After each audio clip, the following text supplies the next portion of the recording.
Epidurals are the first procedures that trainees will be expected to perform independently during their training. This video aims to guide registrars through the procedure before beginning their practice on simulated and real patients. Prior to performing an epidural, the anaesthetist must ensure that the patient is properly consented, has established IV access and IV fluids running. Blood pressure and saturation monitoring should be attached or readily available, and baseline observations recorded. Resuscitation equipment should also be available to manage the rare but serious complications of the procedure.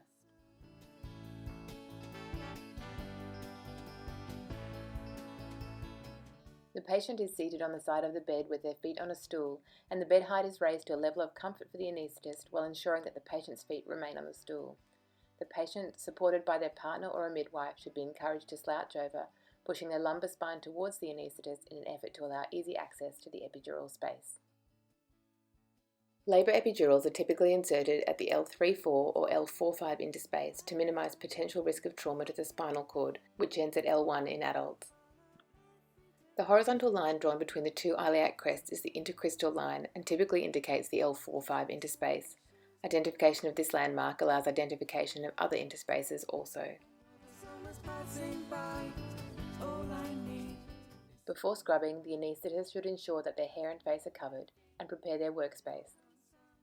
This includes opening their sterile gown pack and choosing appropriately sized sterile gloves.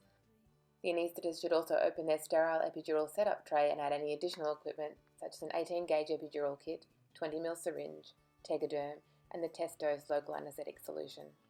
It is also useful to locate other items which the midwife will need to provide you during the procedure.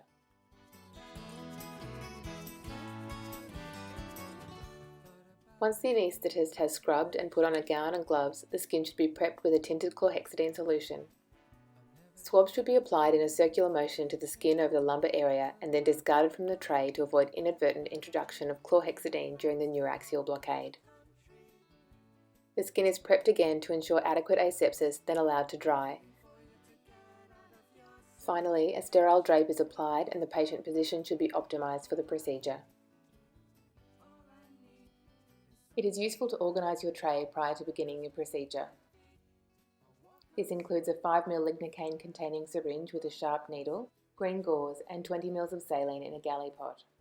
An 18-gauge epidural kit should be opened and checked, and a 3ml syringe should be available for catheter aspiration.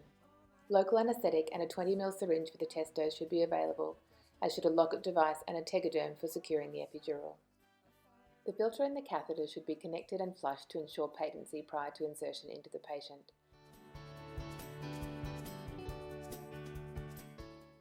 The filter is easily disconnected after testing by inserting the tip of a syringe into the locking port.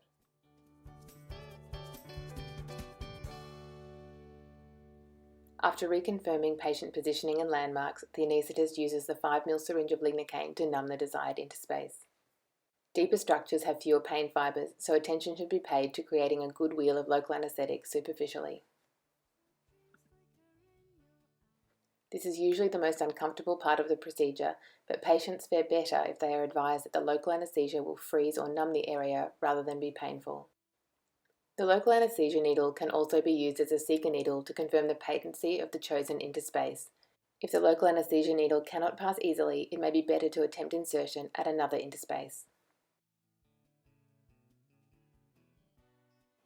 Once the skin has been anaesthetised, the 18-gauge epidural needle should be inserted into the subcutaneous tissue of the back and the stylet withdrawn.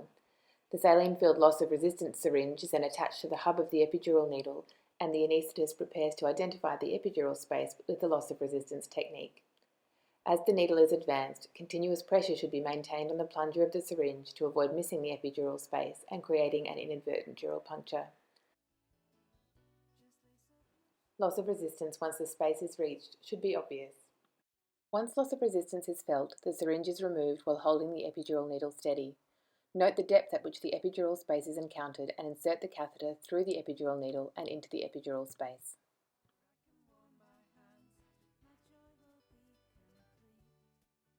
Once the catheter is inserted, the needle is withdrawn over the catheter, ensuring that the catheter is not pulled out.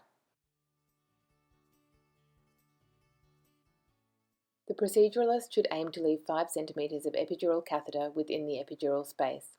Therefore, the final marking at the skin should be the depth of the epidural space from the skin plus 5. If excess catheter has been left in the space, it should be withdrawn to the appropriate depth. Check for CSF with a hanging drop test. Ensure that any fluid level in the catheter drops as the catheter is elevated. A rising fluid level suggests intrathecal placement. An additional check can be performed by attaching the filter and gently aspirating for blood or CSF. If both these tests are negative, a test dose of local anaesthetic can then be given. After removing the filter again, thread the catheter through the locket device. Peel back the adhesive tapes and fasten the catheter securely with the clip.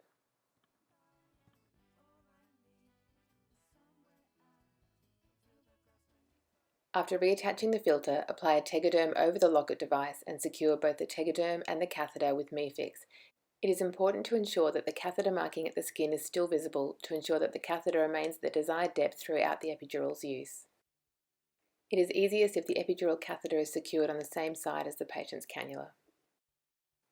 And finally, it can be helpful to apply a further tegaderm across the filter to help prevent disconnections between the filter and the epidural catheter, which can compromise sterility. After completing the epidural, ensure that the patient's observations are stable, complete the epidural prescription form and document the procedure in the patient's notes. It is also your responsibility to organise follow-up for these patients with the pain team prior to discharge. Sleep a little more if you want to, but restlessness has seized me.